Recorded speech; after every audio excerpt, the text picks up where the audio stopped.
프랑스 슈이티가임, 프랑스 북동부에 있는 인구 약 3만 1000명이 살고 있는 자그마한 도시에서 20살의 여대생이 사라집니다. 20번째 생일을 맞아 가족과의 식사 약속을 앞두고 인터넷에 올라온 부동산 매물을 보러 갔다가 변을 당하고 맙니다. 그녀에게 대체 무슨 일이 일어난 걸까요? 오늘 이야기 시작합니다. 소피 르탄, 당시 나이 20세. 소피는 베트남계 프랑스인입니다. 3남매 중 첫째로 남동생과 여동생이 있습니다. 소피는 스트라스부르 대학교에서 경제학과 경영학을 공부하고 있습니다. 그녀는 진지하면서도 밝고 다른 이에게 호감을 주는 사람이었습니다. 소피는 스스로 학비와 용돈을 벌기 위해 학교 수업이 끝나면 호텔 프런트 데스크에서 야간 근무를 합니다. 그녀는 요즘 독립을 준비하고 있습니다. 소피의 가족은 스트라스부르 대학교에서 약 120km 떨어진 세흐네에 살고 있는데 학교에서 집이 멀어 소피는 학교 근처에 따로 살 집을 구하고 있습니다. 소피는 르봉쿠앙이라는 중고 사이트에서 매물로 나온 집들을 보고 있습니다. 르봉쿠앙은 프랑스의 당근마켓이라고 생각하시면 됩니다. 중고 물품뿐만 아니라 부동산 구매나 렌트도 가능하죠. 렌트할 집을 찾고 있는 소피의 눈에 학교에서 약 3km 떨어진 슈이티가임에 있는 예쁜 집 하나가 들어옵니다. 10평 남짓한 원베드룸, 전기 난방, 욕실 별도 주방, 발코니 있음, 전기세, 난방비 수도세 등 유틸리티 포함 350유로, 주택 보조금 가능, 좋은 상태, 학생에게 적합, 모두 다 해서 350유로밖에 안 하다니. 게다가 집 위치, 구조, 조건 모두 마음에 들었습니다. 소피는 집주인에게 연락해 만날 장소와 시간을 정합니다. 2018년 9월 7일 금요일 아침. 오늘은 소피의 20번째 생일입니다. 이제 막 야간 근무를 끝낸 소피가 서둘러 옷을 갈아입습니다. 오늘은 바로 집으로 가지 않고 어제 인터넷에서 본 집을 직접 보러 갈 생각입니다. 혼자만의 공간을 갖게 된다니 앞으로 혼자 산다는 것에 대한 걱정보다는 첫 독립에 대한 설렘이 앞섰습니다. 깔끔한 인테리어에 원하던 집 구조, 거기에 가격까지 착해 다른 사람이 계약하기 전에 서둘러야 한다는 생각에 마음이 급합니다. 소피는 얼른 집을 보고 싶은 마음에 발걸음을 재촉합니다. 아침 8시 2분, 소피는 비시윌러 거리를 걷고 있습니다.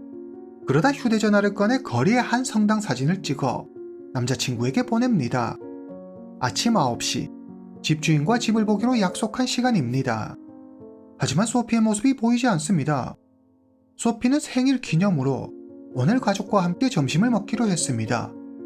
집 근처 밀루즈 기차역까지 가려면 좋게 2시간은 걸리기 때문에 늦지 않게 기차를 타야 했습니다. 그러나 소피는 기차를 타러 가지도 가족과의 모임에 나타나지도 않았습니다. 이렇게 그녀는 세상에서 완전히 자취를 감춰버립니다. 낮 12시. 소피의 가족은 소피의 생일 파티 준비로 분주합니다. 그들은 소피가 얼마나 좋아할까 기대하며 정성스럽게 음식을 준비합니다. 소피가 집에 오기로 1시간이 훨씬 지났는데 그녀는 아직 집에 오지 않았습니다. 전화를 해도 받지 않고 문자를 보내도 답이 없습니다. 소피가 일하는 호텔은 집에서 약 100km 떨어진 곳에 있습니다. 가족들은 연락이 되지 않는 소피가 이상했지만 생일이니 친구들과 함께 있거나 갑자기 일이 생겨 단지 귀가가 좀 늦어지는 것뿐일 거라며 대수롭지 않게 생각합니다. 저녁 7시, 어느새 밖이 어두워졌습니다. 여전히 소피에게선 아무 연락이 없습니다. 또래보다 의젓했던 소피는 지금껏 가족을 걱정시키는 일은 만들지 않았습니다. 만약 무슨 일이 있으면 미리 연락했죠. 소피의 가족은 걱정스러운 마음으로 밤새 한숨도 못 잡니다. 다음날 9월 8일 아침, 날이 밝자마자 소피의 여동생 실비가 소피의 친구들에게 연락해 소피의 행방을 묻습니다. 그러나 그녀가 어디에 있는지 아는 사람이 아무도 없었습니다. 상황이 심상치 않다는 걸 깨달은 실비는 바로 경찰서로 가 언니 소피의 실종 신고를 합니다. 하지만 경찰은 별일 아니라는 듯 무성의하게 말합니다. 아니, 20살 다 큰 성인이 하루 집에 안 왔다고 신고하는 게 말이 돼요? 전날 잔뜩 취해 지금쯤 어디서 자고 있을 테니 가서 기다리고 있으면 곧 들어올 거예요. 가서 기다리세요. 경찰은 이런 경우를 많이 보았습니다. 가족이나 가까운 지인이 실종됐다고 신고해서 찾아보면 만취 상태로 인사불성이 되어 있거나 정말 별일 아닌 경우가 허다했기 때문에 고작 이런 일에 그들의 에너지를 낭비하고 싶지 않았습니다.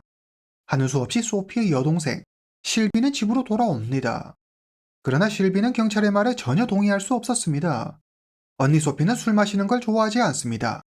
그런 언니가 연락도 하지 못할 정도로 잔뜩 취해 어디선가 자고 있을 거라는 건 상상할 수 없는 일이었죠.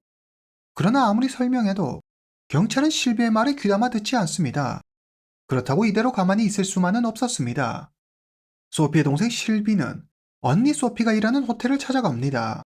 7일 아침 근무 교대를 하고 나서는 소피를 보지 못했어요. 집을 보러 가기로 했다면서 서두르더라고요. 얼굴도 밝고 무척 들떠 보였어요. 그런데 무슨 일이 있어요? 소피의 직장 동료는 도리어 실비에게 소피에 대해 묻습니다. 상황을 보아하니 소피는 렌트할 집을 보러 갔다. 연락이 끊긴 게 분명해 보였습니다. 그러나 실비가 알고 있는 건 별로 없었습니다.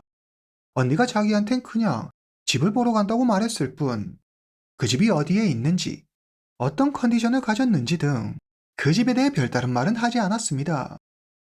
또 하루가 지나고 소피에게서 여전히 아무 연락이 없습니다.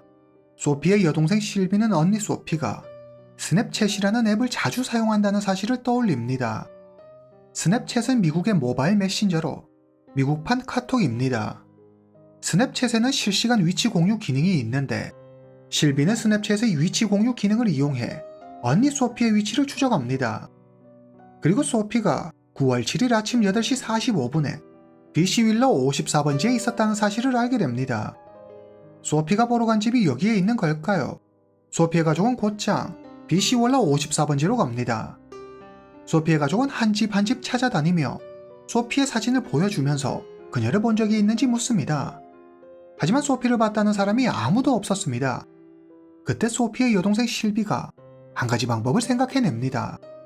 소피가 인터넷으로 매물을 검색했다면 분명 컴퓨터에 그 검색 기록이 남아있을 겁니다. 실비는 집으로 가 소피의 컴퓨터에서 검색 기록을 찾아봅니다. 그리고 소피가 르봉 쿠앙에서 렌트할 집을 찾았다는 사실을 알아내죠. 실비는 소피가 검색했던 집들을 하나하나 클릭해가며 소피가 어느 집을 직접 방문했을지 유추해봅니다. 그러다 어느 집 하나가 눈에 띄었습니다. 인테리어도 깔끔하고 괜찮은 데다 햇볕도 잘 드는 남향에 여러가지 조건들이 너무 매력적인 집이었습니다. 그런데 이렇게 다 갖춘 집이 350유로밖에 하지 않는 것이었습니다. 아마도 이 매물을 검색한 대다수가 마음에 들어 할 겁니다. 하지만 실비는 곧 이상한 점을 발견합니다. 집 주소도 정확히 쓰여 있지 않고 집주인 이름도 없었습니다. 그리고 해당 게시물에는 2개의 댓글이 있었는데 그 내용이 심상치 않았습니다. 우리는 2사람이 살 집을 구하고 있었어요. 집이 마음에 들어 집을 보기로 약속하고 인터넷에 나와 있는 주소로 갔죠. 주변에 도착해 집주인에게 연락하니 인근에 있는 아파트 하나를 알려주더라고요. 그래서 그가 말한 곳으로 갔는데 한참이 지나도 집주인이 나타나지도 않고 연락도 받지 않았어요. 또 다른 댓글에는 경고하는 글이 적혀 있었습니다. 집주인을 조심하세요. 실비는 매물에 있는 연락처로 전화합니다. 하지만 없는 번호라는 멘트만 반복해서 나옵니다. 소피의 여동생 실비는 해당 매물이 허위 매물일 가능성이 높다고 생각합니다. 이때 언니의 남자친구에게서 연락이 옵니다. 그는 거리에서 찍은 듯한 성당 사진을 보내며 소피가 마지막으로 보낸 문자 메시지였다고 말합니다. 소피가 사라진 9월 7일 아침 8시 2분에 보낸 문자였습니다. 이후 남자친구는 소피와 연락이 완전히 끊깁니다. 사진 속 성당은 소피의 위치가 마지막으로 확인된 BC윌러 54번지에서 걸어서 약 10분 거리에 있었습니다. 소피의 여동생 실비는 사진 속 성당을 찾아갑니다. 그러나 아쉽게도 별다른 단서를 얻지 못합니다. 실비는 언니 소피가 납치되었다고 생각합니다. 그녀는 지금까지 모은 자료들을 가지고 다시 경찰서를 찾아갑니다. 그리고 자료들을 보여주며 언니를 찾아달라고 호소합니다. 마침내 경찰도 사태의 심각성을 깨닫습니다. 2018년 9월 10일 소피가 모습을 감춘 지 3일이 흘렀습니다. 경찰은 전담반을 꾸리고 수사에 착수합니다. 그와 동시에 언론 매체에 소피의 실종 사실을 알리며 목격자를 찾습니다. 경찰은 소피의 여동생 실비가 제공한 정보를 근거로 소피가 보러 갔을 것으로 추정되는 집에 대해 조사합니다. 실비의 예상대로 해당 광고는 허위 매물이었습니다. 경찰은 해당 매물 광고가 여러 개 올라온 것을 발견합니다. 그리고 광고에서 휴대전화 번호 3개를 발견하는데 3개의 휴대전화 모두 선불폰이었습니다. 선불폰은 복잡한 신분인증 절차 없이 쉽게 개통할 수 있고 사용자 추적이 어렵다는 이유로 범죄에 악용되는 경우가 많습니다. 당시 프랑스에서도 선불폰을 이용한 범죄가 급증하는 추세였습니다. 3개의 휴대전화는 번호마다 명의가 다 달랐습니다. 경찰은 통신사의 도움으로 3개의 전화가 모두 BC 윌러에서 사용되었다는 것을 확인합니다. 그리고 우연의 일치로 보기 어려울 정도로 3개의 휴대전화와 유독 사용 지역이 겹치는 또 다른 하나의 휴대전화 번호를 발견합니다. 경찰은 이 수상한 휴대전화 번호의 명의를 확인합니다. 그리고 이름을 확인한 순간 경찰은 그 자리에서 굳어버립니다. 그는 이미 여러 차례 범죄 전력이 있는 자였습니다. 이름 장마르크 라이저, 1960년 10월 2일 출생, 당시 나이 58세. 라이저는 국립행정학교를 졸업하고 우체국에서 공무원으로 일했습니다. 라이저의 가족은 직장을 찾은 라이저가 안정되고 편안한 삶을 살 거라고 믿었습니다. 그러나 가족의 바람은 바람일 뿐 어떤 이유인지 명확히 밝혀지진 않았지만 우체국에 들어간 지 몇 년 지나지 않아 라이저는 우체국에서 쫓겨납니다. 그리고 30년을 경찰서를 제 집 드나들듯 드나들게 되죠. 라이저는 187cm의 큰 키에 다부진 체격을 가졌습니다. 그는 충동적이고 폭력적이며 여성 혐오를 가지고 있었습니다. 자기보다 약한 여성에게 걸핏하면 손을 댔고 조금만 마음에 든다 싶으면 따라다니면서 사진을 찍고 추행했습니다. 1987년 청소기 판매원 23세의 여성 프랑수아가 라이저의 집에 청소기를 팔러 왔다가 사라지는 사건이 발생합니다. 프랑수아는 여전히 발견되지 않은 상태입니다. 당시 라이저는 프랑수아 실종 사건의 용의자로 체포되지만 법원은 증거가 충분하지 않다며 무죄 추정의 원칙에 의해 라이저에게 무죄를 선고합니다. 1997년 라이저는 차 안에 무기와 여러 약품을 보관하였다가 세관원에 의해 적발됩니다. 그리고 여성들이 벗은 채 잠든 모습을 찍은 사진 여러 장이 발견되는데 다 몰래 찍은 사진들이었습니다. 이 중에는 자신의 여자친구와 내연녀의 사진도 있었습니다. 이 사건 이후 라이저는 잘못을 반성하고 바뀌는 것이 아니라 경계심을 갖고 오히려 더 치밀하게 범죄를 준비합니다. 2001년 독일에서 오래전 일어났던 한 사건의 범인이 라이저임이 밝혀지면서 그가 경찰에 체포됩니다. 오래전 라이저는 직장에서 잘리고 얼마 안 돼 독일에서 히치하이킹하는 여성을 자기 차에 태운 뒤 몹쓸 짓을 하는 만행을 저질렀습니다.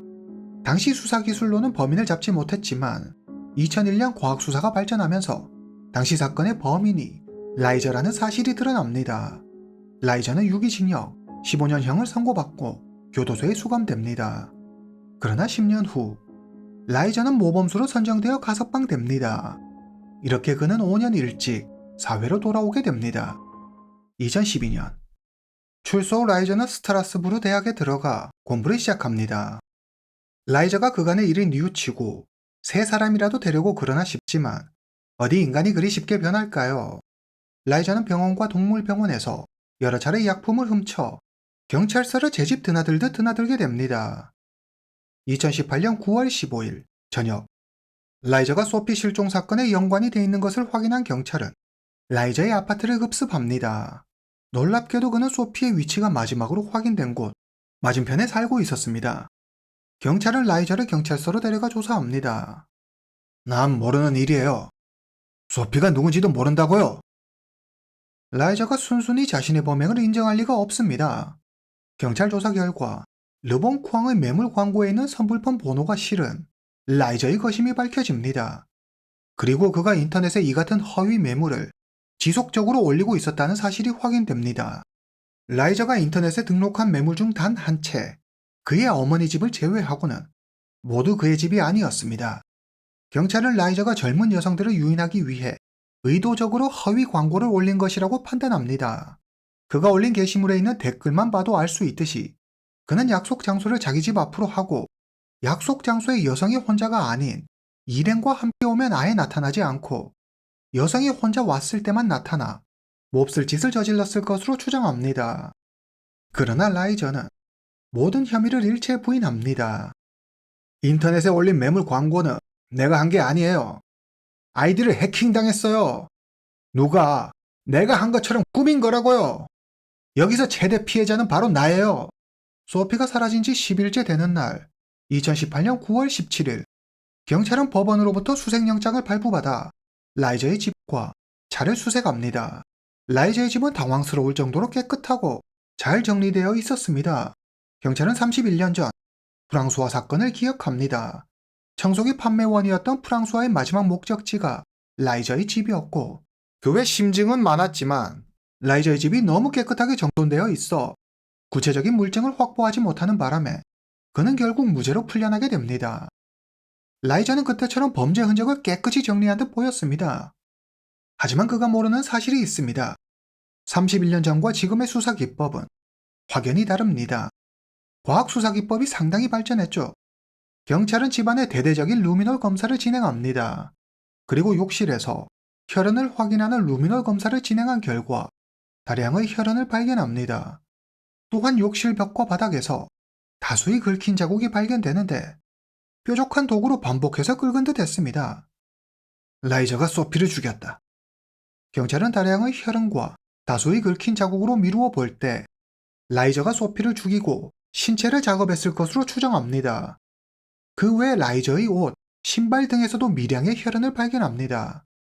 경찰은 라이저의 집과 차에서 범행에 쓰였을 것으로 보이는 항불안제와 수면제, 나일론 방수포, 칼, 그리고 지하실에서 톱 등을 발견합니다. 하지만 소피나 소피의 물건들은 보이지 않았습니다. 경찰은 라이저의 집과 차에서 발견한 물건들을 모두 국과수로 보내 분석을 의뢰합니다. 검사 결과 지하실에서 발견된 톱에서 소피의 DNA가 검출됩니다. 라이저의 집에서 발견한 혈흔은 소피의 것이 맞았습니다. 참고로 소피의 혈흔 외에 다른 여성의 혈흔도 발견되는데 안타깝게도 누구의 것인지 확인할 수 없었습니다. 소피가 사망했다는 소식을 들은 소피의 가족은 절망했습니다.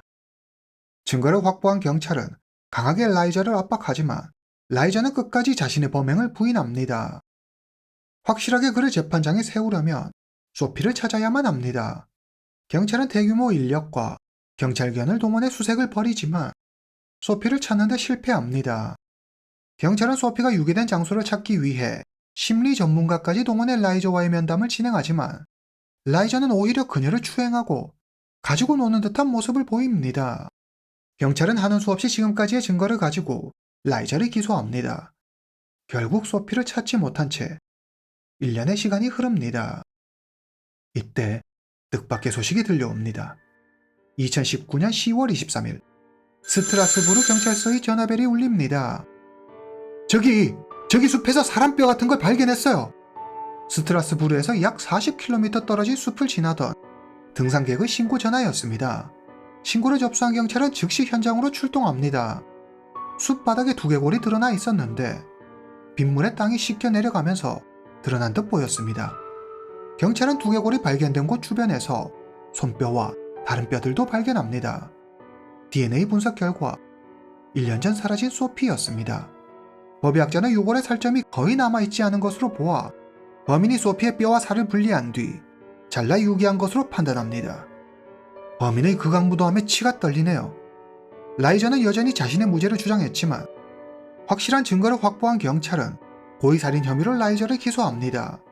2021년 1월 19일 2년 동안 소피를 죽이지 않았다며 혐의를 부인하던 라이저가 반박할 수 없는 명백한 증거와 변호사의 강한 설득에 결국 자신의 범행을 인정합니다. 하지만 그는 실수로 인해 일어난 일이지 고의가 아니었다고 주장합니다. 즉, 고의살인이 아닌 과실치사를 주장하죠. 라이저의 말에 따르면 2018년 9월 7일 거리를 걷던 라이저는 우연히 소피를 만납니다. 소피는 손을 다쳐 어쩔 줄 몰라 하고 있었습니다. 라이저는 소피를 집으로 데려가 치료해 줍니다. 그러다 어리고 예쁜 소피에게 욕구를 느끼고 몹쓸 짓을 저지릅니다. 그러나 소피가 거세게 저항하자 화가 난 라이저는 무력을 사용하고 몸싸움 중에 소피가 넘어져 죽은 것이라고 주장합니다. 갑작스러운 사고에 덜컥 겁이 난 라이저는 소피의 신체를 작업해 인적이 드문 숲속에 유기합니다. 라이저의 진술을 그대로 믿는 이는 아무도 없었습니다. 2022년 6월 27일 라이저의 첫 재판이 열립니다. 검찰이 말합니다. 여성을 유인하기 위해 라이저는 허위 매물 광고를 냈고 그 덫에 소피가 걸려들게 됩니다. 라이저와의 약속 장소를 찾아가 소피는 라이저에게 몹쓸 짓을 당하고 살해됩니다. 라이저는 소피를 잔인하게 죽인 것도 모자라 톱으로 작업해 숲에 유기합니다. 라이저는 허위 매물 광고를 내고 광고를 보고 찾아온 여성이 혼자인지 아닌지를 미리 확인하는 등 사전에 치밀하게 범죄를 준비했습니다. 라이저의 전 여자친구가 증인으로 법정에 나옵니다. 그녀는 라이저와 만났던 시간은 지옥이었다고 말합니다. 라이저는 난폭한 사람이에요. 자기 뜻대로 되지 않으면 물건을 부수고 손찌검을 했죠. 제가 누굴 만나는 것도 절대 허락하지 않았어요. 심지어 가족도 만날 수 없었죠.